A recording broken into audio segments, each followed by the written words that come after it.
Hello tout le monde, je vous retrouve aujourd'hui pour un nouveau vlog.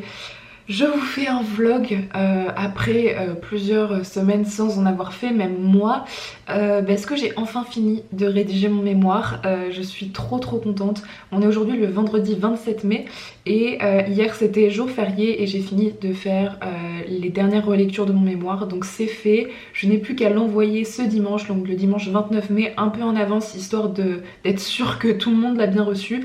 Mais en tout cas c'est une bonne étape de fête, je vais pouvoir reprendre les vidéos, je vais pouvoir lire à nouveau et me détendre, me reposer surtout parce que clairement j'ai beaucoup d'heures de sommeil à rattraper. Et j'avais envie de vous faire un vlog sur 2-3 jours, je sais pas encore combien de temps ça va durer, parce que ces 3 prochains jours je vais profiter pour me reposer, pour bouquiner, pour sortir un petit peu, pour cuisiner, bref pour faire toutes les choses que je n'ai pas pu faire ces 3 derniers mois. Pour celles et ceux que ça intéresse, j'ai fini mon mémoire, j'ai encore ma soutenance à faire au mois de juin et je suis encore en stage sur Paris jusqu'à fin août, donc j'aurai encore un rapport de stage à rendre d'ici mi-septembre, mais bon ça paraît assez ridicule à côté de tout le travail qu'il faut pour écrire un mémoire. Donc comme vous l'avez vu ce matin, je suis allée au sport, ça m'a fait vraiment du bien, j'ai mangé et là il est donc 13h30 et je vais aller me balader sur Paris. J'avais envie d'aller en librairie puisque ça fait des semaines que je n'y suis pas allée. Et j'avais envie de me poser dans un café, je sais pas encore si j'irai me prendre un café ou un bubble tea, ça dépendra du temps, et me poser pour bouquiner un petit peu. En tout cas prendre du temps pour moi, ne pas planifier grand chose à part des courses que j'ai à faire pour ce soir. C'est tout ce que j'ai à faire de la journée, donc vraiment prendre du temps pour moi, me reposer. Et j'avais envie de vous emmener avec moi pendant ces 3 jours pour un vlog assez chill où je vais vous parler un peu de lecture, où je vais vous montrer un peu ce que je fais et qui va peut-être permettre d'avoir un petit moment de détente aussi. Donc je vous emmène avec moi pour ces 3 jours de vlog.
Je vous reprends le lendemain de ma dernière apparition sur ce vlog.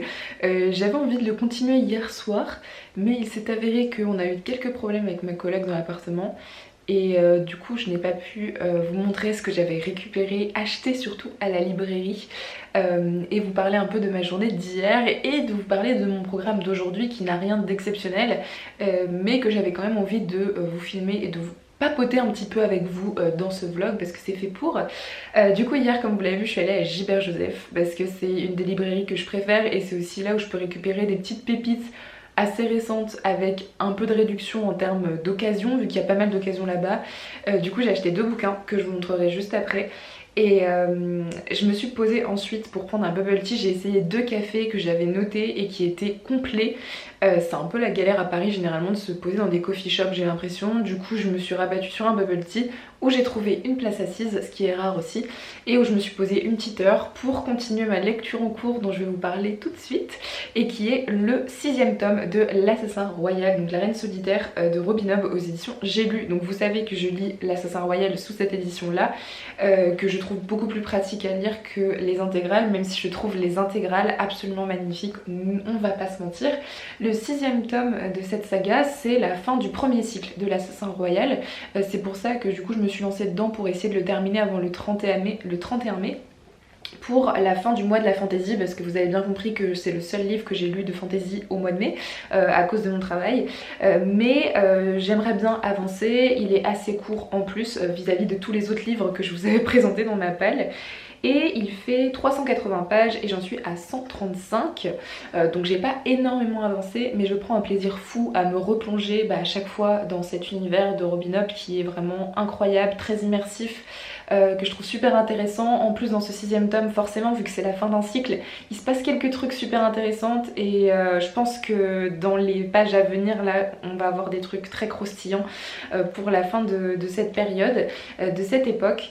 Du coup je vous en parle pas forcément plus parce que au niveau du résumé, parce que j'ai pas envie de vous spoiler tout simplement, mais je passe un très bon moment avec ce 6e tome et j'espère du coup pouvoir attaquer ensuite les Aventuriers de la Mer, qui est en fait la saga qui se passe entre les 2 cycles de l'Assassin Royal, donc c'est un peu comme ça qu'il faut les lire en termes d'ordre, et je me dis pourquoi pas cet été ou en septembre me lancer dans les Aventuriers de la Mer, qui a cette fois-ci pas mal de tomes aussi. Oui, donc la saga des Aventuriers de la Mer compte 9 tomes qui ont été séparés en 3 grosses intégrales à chaque fois de 3 tomes. Je ne sais pas encore du coup si je lis les Aventuriers de la Mer dans les éditions J'ai lu comme ça ou les éditions J'ai lu en intégrale, parce que j'aime énormément les couvertures, mais je me dis que les poches comme ça sont quand même vachement plus pratiques. Donc voilà, donc j'ai lu ce livre hier, j'ai avancé et j'aime toujours autant, et forcément on enlève un peu les lenteurs du 4e et du 5e tome pour entrer dans quelque chose de beaucoup plus rythmé pour cette conclusion. Donc franchement grand plaisir et j'adore toujours autant les personnages. Bref, je peux que vous recommander cette saga dans tous les cas. Quand je suis allée à la librairie, je vous ai aussi montré tous les livres qui m'ont un peu tapé dans l'œil et que j'ai trouvé à la librairie hier. Évidemment, j'ai craqué un petit peu. J'ai été assez raisonnable parce que je suis sortie seulement avec 2 livres. Un livre que je sais je ne lirai pas tout de suite parce que je suis pas encore dans l'état mental de le lire pour l'instant, mais un que je vais lire juste après l'Assassin Royal. Donc celui que je n'irai pas tout de suite, c'est celui-ci. En fait je l'ai pris parce qu'il était en occasion et que c'est un livre qui est assez cher en grand format, en neuf. Du coup je me suis dit que c'était sûrement l'opportunité de le lire, et en plus il est en très bon état. Il s'agit de Être écoféministe, théorie et pratique de Jeanne Burgard-Goutal aux éditions L'Échappée collection Versus. Donc je sais pas si vous avez déjà vu passer ce bouquin, si vous vous intéressez à l'écoféminisme. Moi c'est un sujet qui m'intéresse beaucoup mais dont je sais finalement peu de choses en termes d'histoire, en termes encore une fois théoriques et même en termes de références. Et j'ai toujours eu envie de me plonger dans cet ouvrage parce que ça m'a l'air d'être un peu l'ouvrage de référence. J'avais fait un peu de recherche et c'était celui qui ressortait le plus, sauf que c'est un ouvrage qu'à la base à 20 €, donc c'est quand même un prix. Là je l'ai eu pour 15 € et il est en très bon état, donc je me suis dit que c'était l'occasion quand je suis tombée dessus.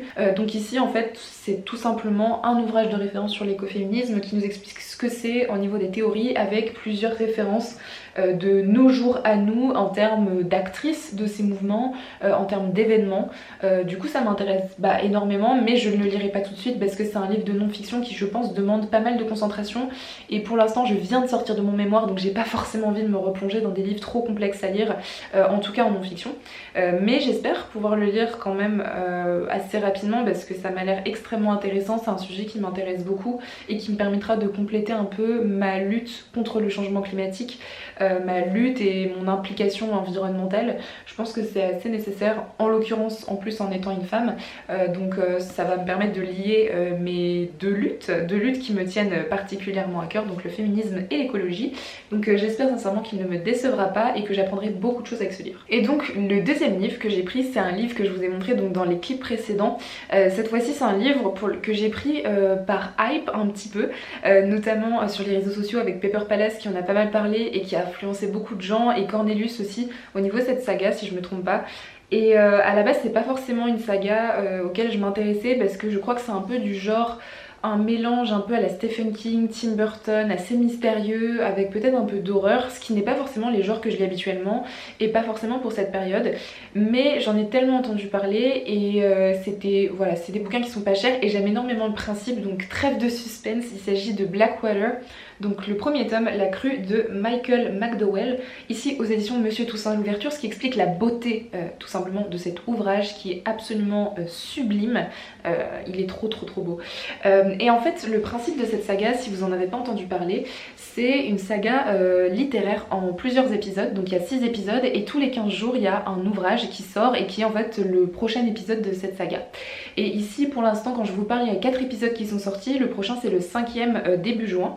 Donc j'ai pas forcément pris le bateau au bon moment, on va dire ça comme ça.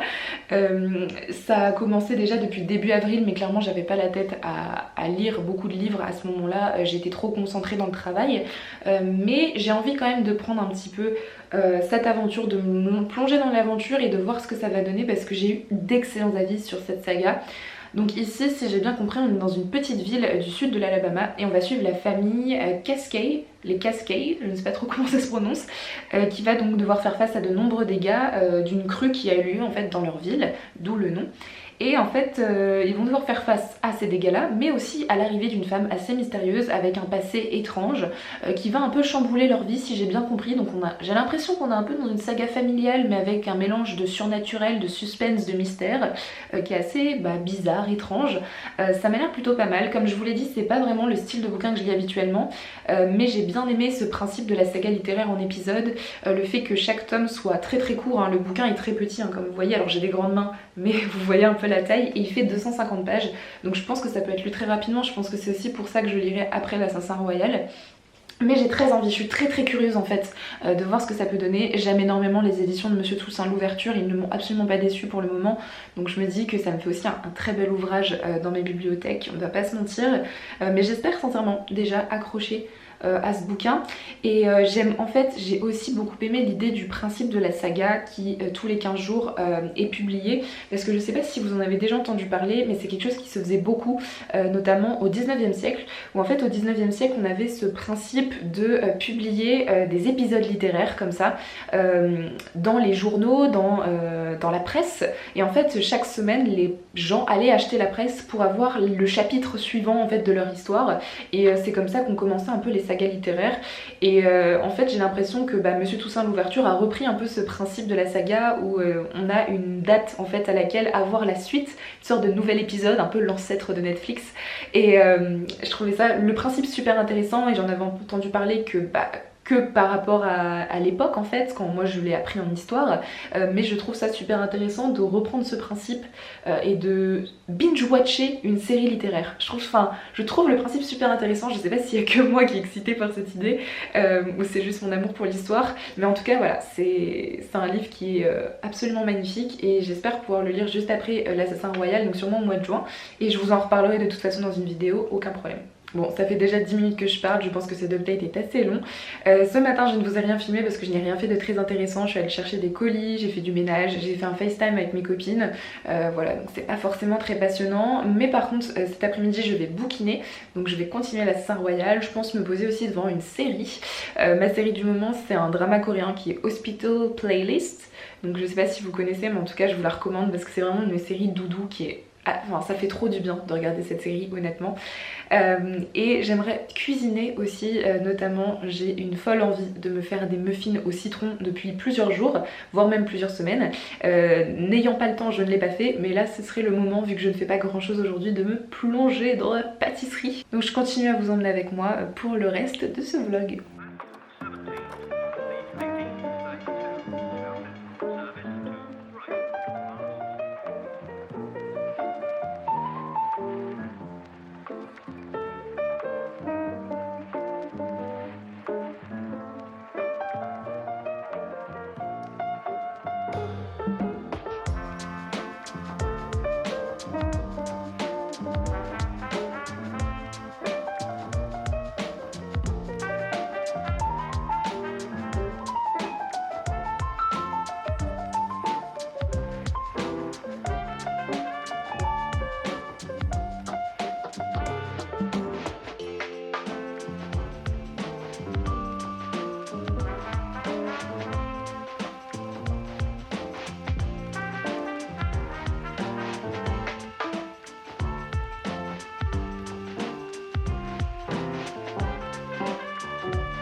On est le dimanche 29 mai, il est passé 18 h et je ne vous ai absolument pas parlé en face caméra de la journée, donc je me dis que ça va être le moment de papoter avec vous et de conclure ce vlog.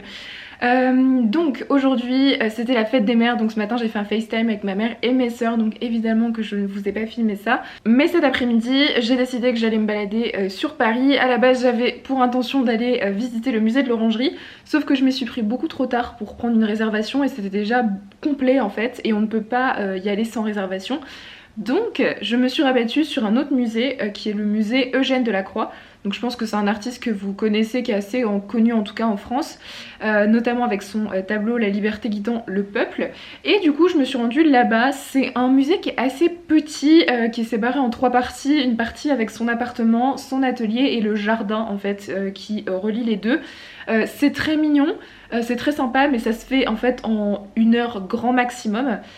Du coup ça a été assez rapide, je m'attendais à y passer beaucoup plus de temps, donc je me suis surtout baladée sur Paris par la suite et je me suis aussi posée dans le jardin en fait du musée où il y a plein de livres à disposition pour cet été, mais moi j'avais mon bouquin à moi.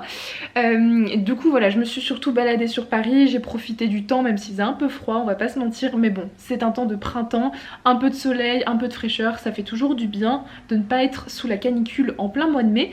Et donc j'ai avancé dans le 6e tome de l'Assassin Royal de Robin Hobb, donc La Reine Solitaire. J'en suis à presque 250 pages, donc il me reste 130, 140 pages, un truc comme ça à lire.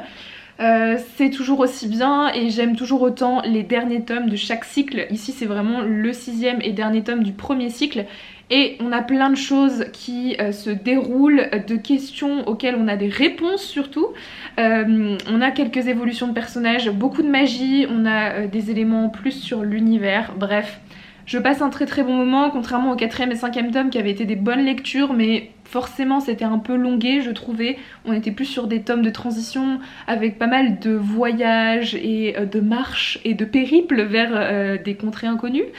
Ici on a quand même un peu plus de réponses à nos questions. On sent que c'est la fin du cycle en fait, tout simplement. Il y a beaucoup plus d'action, de révélations, de surprises. Donc je dévore un peu ce bouquin pour l'instant. Il me reste peu de choses, donc je pense que je peux le finir d'ici la fin du 31 mai. Et la fin du challenge du mois de la fantaisie. Ce sera le seul livre de fantaisie que j'ai lu, mais en tout cas ça reste quand même une excellente lecture et je suis ravie d'avancer enfin dans l'Assassin Royal parce que ça fait quand même bien 2 ans que j'avais envie de terminer le premier cycle pour aller dans les Aventuriers de la Mer et je ne l'avais pas encore fait. Donc c'est chose faite, donc j'avance bien et je vais continuer ce soir à bouquiner tranquillement. Je vais préparer mon bullet journal pour la semaine, sûrement me poser tranquillement, manger et regarder un drama coréen. Donc je pense que je vais conclure le vlog ici parce que j'ai plus grand chose de sympa à vous montrer. J'espère qu'il vous aura plu. C'était un petit vlog entre guillemets tranche de vie, reading vlog, histoire de vous donner un peu un aperçu de ce que j'ai fait ce week-end et de vous partager un petit peu mes aventures sur Paris. Donc j'espère sincèrement que cette vidéo vous aura plu. N'hésitez pas à me dire en commentaire quelle est votre lecture du moment ou votre dernier coup de cœur. J'adore lire vos commentaires. Je vous souhaite de très bonnes lectures et je vous dis à très bientôt dans une prochaine vidéo. Bye!